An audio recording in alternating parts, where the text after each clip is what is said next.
And whenever you're going to plant cover crops, you really should have some kind of goal in mind. What do you want from the cover crop? I mean, do you want it to blossom so it'll be food for pollinators? Do you want it to smother weeds? And what kind of weeds? So if we had quackgrass, we would have been planting buckwheat. If we have nutsedge, so we wanted to plant Japanese millet. And then on the other side, we have thistle. And we're going to go look at it. We planted sorghum Sudan, and I'll talk about that when we get over there. So, and then you also have to think, too, is how are you going to terminate it? So how, I mean, in the conventional world, they come in with herbicides. Well, that's like, we're not going to do that. And we also feel like we lose so many of the benefits by not incorporating that vegetative matter for the soil biology. All you're gaining when you kill off cover crops with herbicides is you get some erosion control. I mean, obviously that's going to protect against erosion, but if we terminated it with an herbicide, we wouldn't gain the benefits of incorporating that green matter. We've always tried doing different kinds of cover crops over time. So this year, this is something completely new. We've never tried this before, and this is Japanese millet. And reading up about it, I just was looking at it again this morning, that it's really good for controlling nutsedge, which is a big problem that we have in our fields. We really don't have a lot of quackgrass with nutsedge. We're just going to see how that works. We just put in, this is just how wide our drill is with one pass, but we just love it. I mean, it's a great smother crop. That buckwheat had some Japanese millet, but there was also some other Japanese. Wasn't there Japanese millet seed? There should be. The Japanese millet seed is sort of a cross between a grain and a grass. So I had a tricky time planting it. I wasn't quite sure how to do it, whether I should put it in just in the grain boxes or the grass boxes. I ended up putting it in the grain boxes, so it did come out kind of heavy. I think you could do it just in a grass box if you have a drill. Mixing 3 or 4 different seeds, you're going to have some problems because they compete with each other. If you're really smart about it, you can figure out maybe a high growing and a low growing seed, and that'll cover a lot of different areas for you.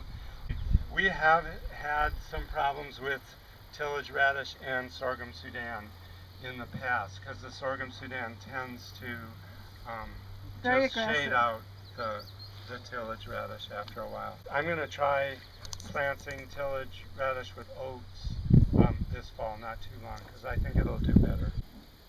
Sorghum Sudan is like the miracle worker if you have thistle. Okay? What happens is the thistle will try to grow.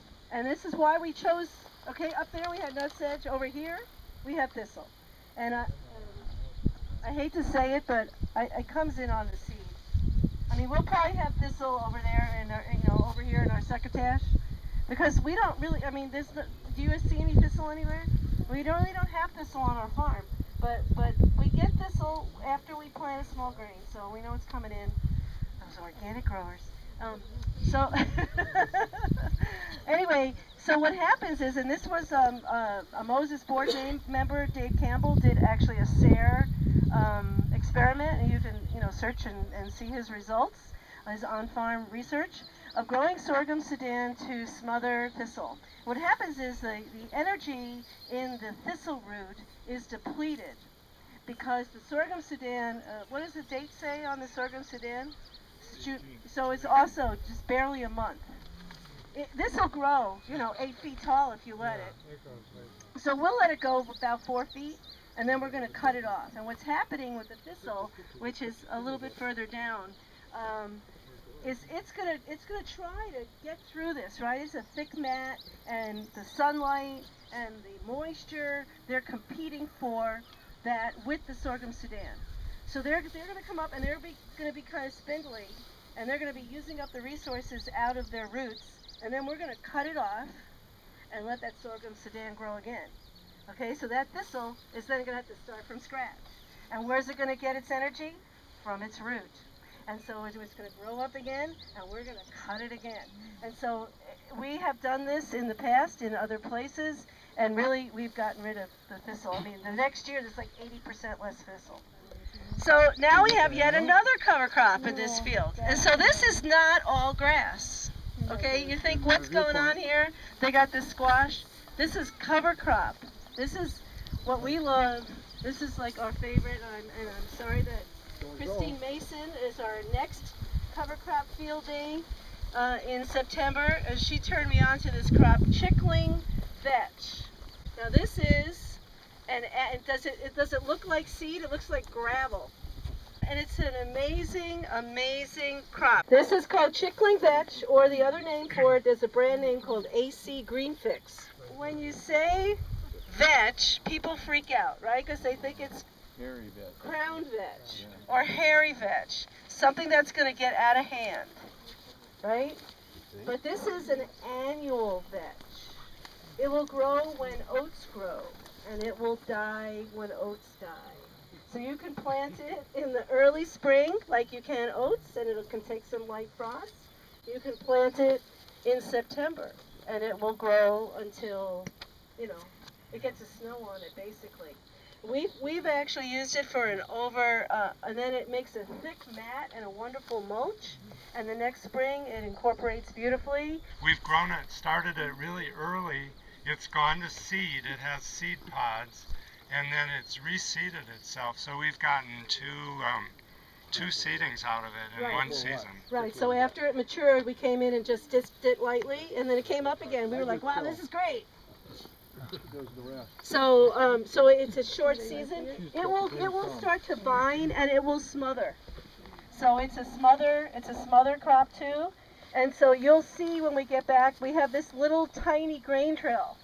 And the only place we've ever seen another one is in a museum. But we used the Ranger to pull it through the field because the Ranger was narrow enough. And so we came through here with the chickling vetch. I was driving the Ranger, Aaron was kind of holding this. It's a horse-drawn grain drill. And put in the chickling vetch. So, and then we came in this past weekend and took the outer shanks and off the cultivator on the tractor, and just did, so this would be kind of like a strip till, right? So we have mulch, so we're basically, I mean, the squash is not being competed with, and it's going to start vining over the chickling vetch, and it's going to keep all our squash and pumpkins really clean, and the chickling vetch is also really tough. You can walk on it, you can drive on it, I mean, we just love it, and it has little blue flowers. The honeybees don't like it so much, but other pollinators and beneficial insects really like it. It's really pretty. Yeah. Chickling vetch is great because it stays low and it'll just stay in place. It's not going to grow into your rows or anything. Right. It doesn't vine up like a hairy vetch and then take it down. It'll only get about 2.5 feet, and it'll just kind of stay flat. I think we like this better than the Dutch white because it grows a lot faster. Yeah, I think so. And it's, I think, a little bit more reliable. I mean, the Dutch white is doing real well because we've had a lot of rain and it's been fairly cool. But if I tried to grow Dutch white in mid-June, typically it might not grow. Yeah. You know, the clovers really like a nurse crop. So if we were going to do a clover as an interseed, we probably would do a little bit of oats in there too. We did direct seed some red clover, and it really worked well, and we'll walk by that. This whole field was planted to winter rye, and then we mowed it, and I just direct seeded by hand red clover right into the rye stubble in it. In the past, we have done rye and hairy vetch together, and we don't mind it. I mean, did people see a hairy vetch around? There's a little bit here and there. Some people it's just terrible, especially if you grow mostly small grains in rotation. It can kind of just be hard to get rid of. You can see how it twists, and I mean, this is just like one plant, how long it gets, and it keeps setting seed, but for us as vegetable growers, it's not that big a deal. We can pull it out. But this is why people don't like hairy vetch. But chickling vetch won't get like that.